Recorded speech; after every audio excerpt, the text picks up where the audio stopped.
আসসালামু আলাইকুম, স্বাগত জানাচ্ছি আরটিভির মধ্যাহ্নের সংবাদে। আপনাদের সঙ্গে আছি আমি সিনথিয়া রহমান।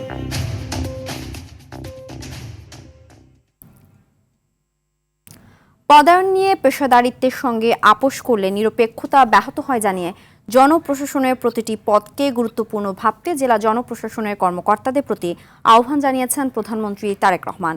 বলেন, মেধা, সততা ও স্বচ্ছতাই হবে জনপ্রশাসনে নিয়োগের একমাত্র মানদণ্ড। সকালে জেলা প্রশাসক সম্মেলন 2026-এর উদ্বোধনী অনুষ্ঠানে এসব কথা বলেন প্রধানমন্ত্রী। এ সময় তিনি আরও বলেন, কৃষি প্রধান দেশে কৃষি বিপ্লব ঘটাতে চায় সরকার। জুলাই সনদ ও বিএনপি ঘোষিত ইশতেহারের প্রতিটি দফা বাস্তবায়ন করতে সরকার বদ্ধপরিকর বলেও জানান সরকার প্রধান।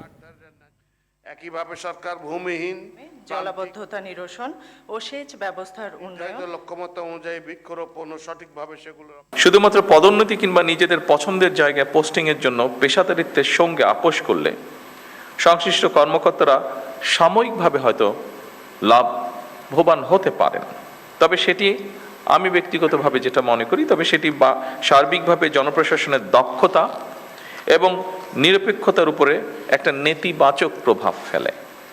সুতরাং জনপ্রশাসনের কর্মকর্তাদের সব পদেই কাজ করার মানসিকতা থাকা জরুরি। নির্বাচনী ইশতেহার এবং জনগণের সামনে স্বাক্ষরিত যে জুলাই সনদ, আমরা সেই সকল কিছুর অর্থাৎ আমাদের ম্যানিফেস্টো এবং জুলাই সনদ, এটার প্রতিটি দফা, প্রতিটি অঙ্গীকার পর্যায়ক্রমে আমরা বাস্তবায়ন করতে চাই। আমরা এই ব্যাপারে বদ্ধপরিকর। আগামী 16 মে প্রধানমন্ত্রী তারেক রহমান চাঁদপুর সফর করবেন। চাঁদপুর 3 আসনের সংসদ সদস্য শেখ ফরিদ আহমেদ মানিক জানান, খাল খনন বিজ্ঞান প্রযুক্তি বিশ্ববিদ্যালয়, মেডিকেল কলেজের ভিত্তিপ্রস্তর উদ্বোধন সহ জনসভায় যোগদান করবেন প্রধানমন্ত্রী। এছাড়াও তিনি সদর উপজেলার রাজেশ্বর ইউনিয়নে ফ্যামিলি কার্ড বিতরণ করবেন।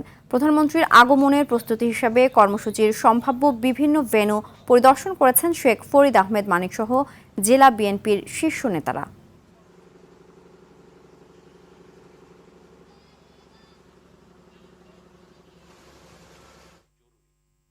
আজ বিশ্ব মুক্ত গণমাধ্যম দিবস।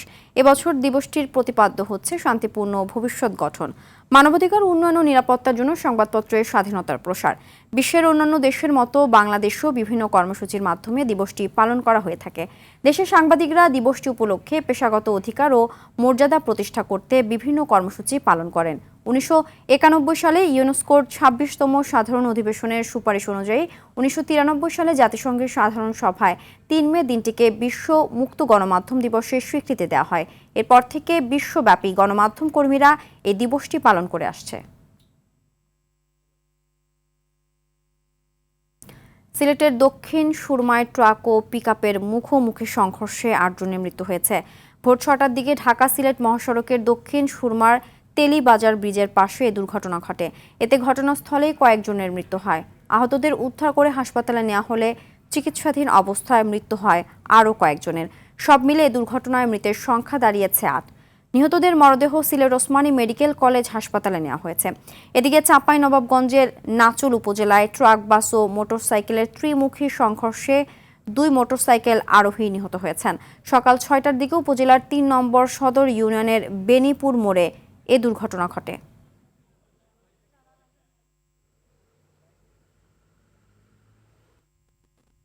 এ নিয়ে আরও জানাতে সিলেট থেকে সরাসরি যুক্ত হচ্ছেন সহকর্মী হাসান মোহাম্মদ শামীম।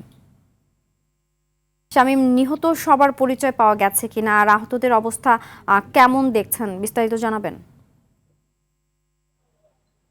যেমনটা বলছিলেন,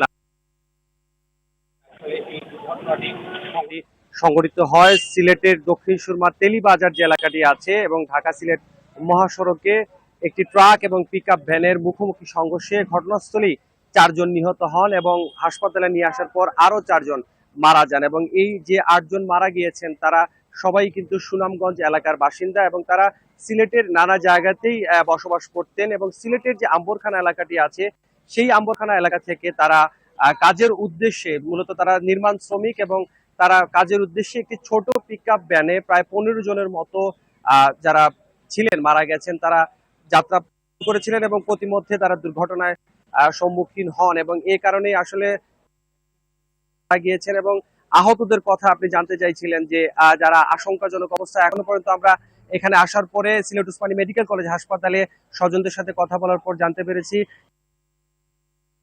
অবস্থাও কিন্তু আশঙ্কা মিলিয়ে এই দুর্ঘটনায় এখনো মৃতের সংখ্যা বাড়তে পারে। এবং আমরা এখানে আসার পরে দেখেছি যে স্বজনদের আহাজারিতে পুরো এই এলাকাটি প্রকম্পিত হয়ে আসছে এবং এই নির্মাণ শ্রমিকদের কিন্তু তারা একদমই নিরীহ এবং সহজ সরল, প্রতিদিনই তারা এভাবে কাজের জন্য বের হয়ে যান এবং ঘটনা সকাল 6টায় ঘটলেও তাদের যারা আত্মীয় স্বজনরা আছেন তারা কিন্তু এই কিছুক্ষণ আগেই তারা এই খবরটি পেয়েছেন, কারণ তারা মনে করে।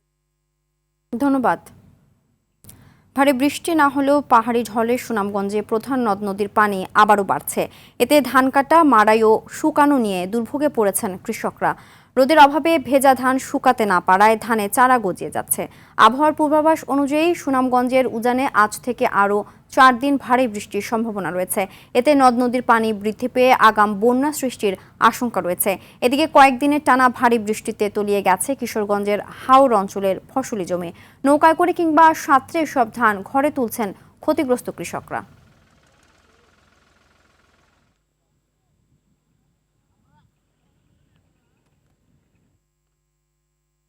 হাওর অঞ্চলের আরও খবর জানাতে কিশোরগঞ্জ থেকে সরাসরি যুক্ত হচ্ছেন সহকর্মী শফিকুল ইসলাম নাইম। নাইম, কি পরিমাণ কৃষক ক্ষতিগ্রস্ত হয়েছেন? কৃষি বিভাগের পক্ষ থেকে কোনো পরামর্শ দেওয়া হয়েছে কিনা বিস্তারিত জানাবেন।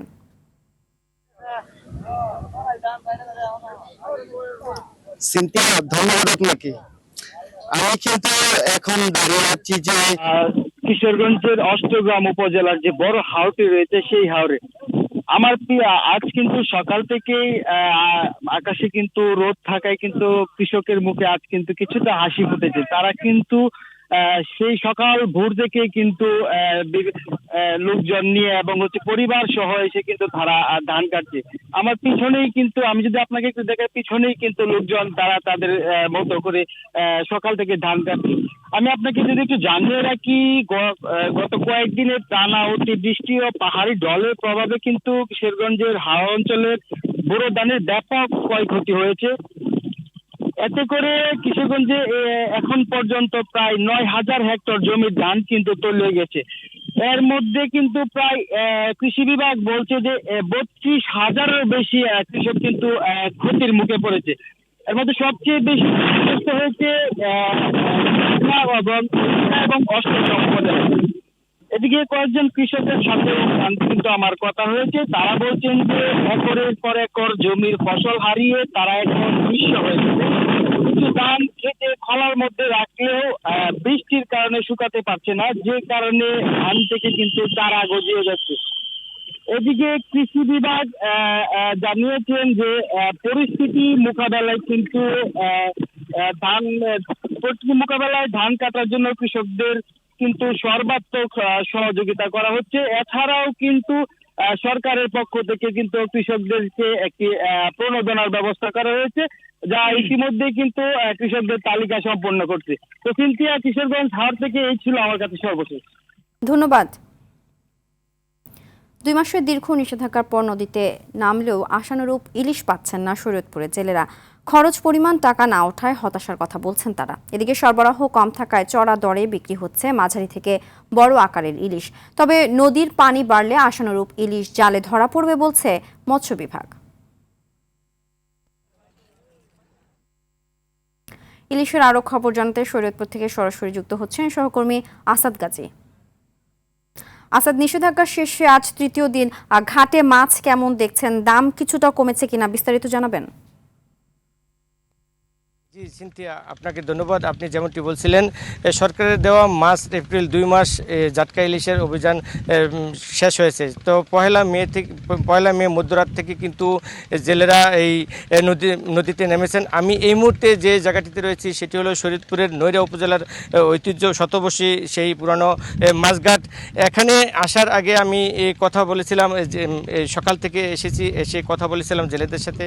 জেলেরা আমাকে যে বিষয়টি জানিয়েছেন সেটি হলো কিন্তু জেলেরা পয়লা মে থেকে রাত 12টার মধ্যরাত থেকে কিন্তু যে আশা নিয়ে নদীতে নেমেছেন সেই আশা কিন্তু তাদের ফলছে না, এমনটি তারা আমাকে জানিয়েছেন। তারা এই নদীতে নেমে যে পরিমাণ মাছ পাওয়ার কথা ছিল সে পরিমাণ কিন্তু মাছ না পেয়ে তারা কিন্তু হতাশ হয়ে ঘাটে ফিরে আসছেন, এমনটি আমাকে জানিয়েছেন। জেলেরা কিন্তু এই প্রতিটি নৌকাতে কিন্তু 10 থেকে 12 জন জেলে নদীতে নামেন মাছ ধরার জন্য।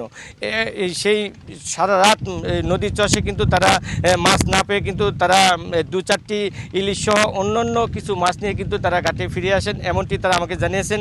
এখানে আসার আগে আমি কথা বলেছিলাম জেলা মৎস্য কর্মকর্তার সাথে, তিনি আমাকে যে বিষয়টি জানিয়েছেন সেটি হলো কিন্তু শরীয়তপুর জেলার যে 71 কিলোমিটার নদীপথ রয়েছে সেই 71 কিলোমিটার নদীপথের ভিতরে কিন্তু অর্ধ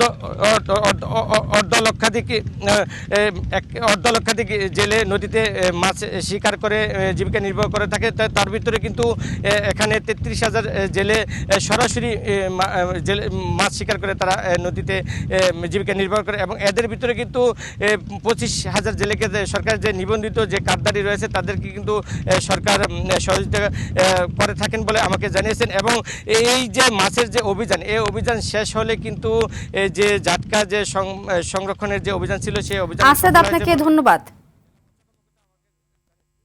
খেলার খবর, বাংলাদেশের বিপক্ষে 2 ম্যাচের টেস্ট সিরিজ খেলতে ঢাকায় পৌঁছালো পাকিস্তান ক্রিকেট দল। রোববার সকালে প্রথম ধাপে হযরত শাহজালাল আন্তর্জাতিক বিমানবন্দরে পা রাখে শান মাসুদের দল। বাকিরা দলের সঙ্গে যোগ দেবেন পাকিস্তান প্রিমিয়ার লিগের ফাইনাল শেষে। গত মার্চে ঢাকায় 3 ম্যাচ ওয়ানডে সিরিজ খেলে যায় পাকিস্তান, যেখানে 2-1 ব্যবধানে সিরিজ জিতেছিল টাইগাররা। এবার আইসিসি টেস্ট চ্যাম্পিয়নশিপের অংশ হিসেবে 2টি টেস্ট খেলতে এসেছে ম্যান ইন গ্রিনরা। আগামী 8 মে মিরপুর শেরে বাংলা জাতীয় ক্রিকেট স্টেডিয়ামে শুরু হবে সিরিজের প্রথম টেস্ট। এরপর 16 মে থেকে সিলেটে হবে দ্বিতীয় ম্যাচ। সাদা পোশাকে এটি 2 দলের 5ম টেস্ট সিরিজ। 2 দলের 15 বারের দেখায় বাংলাদেশের জয় কেবল 2টি।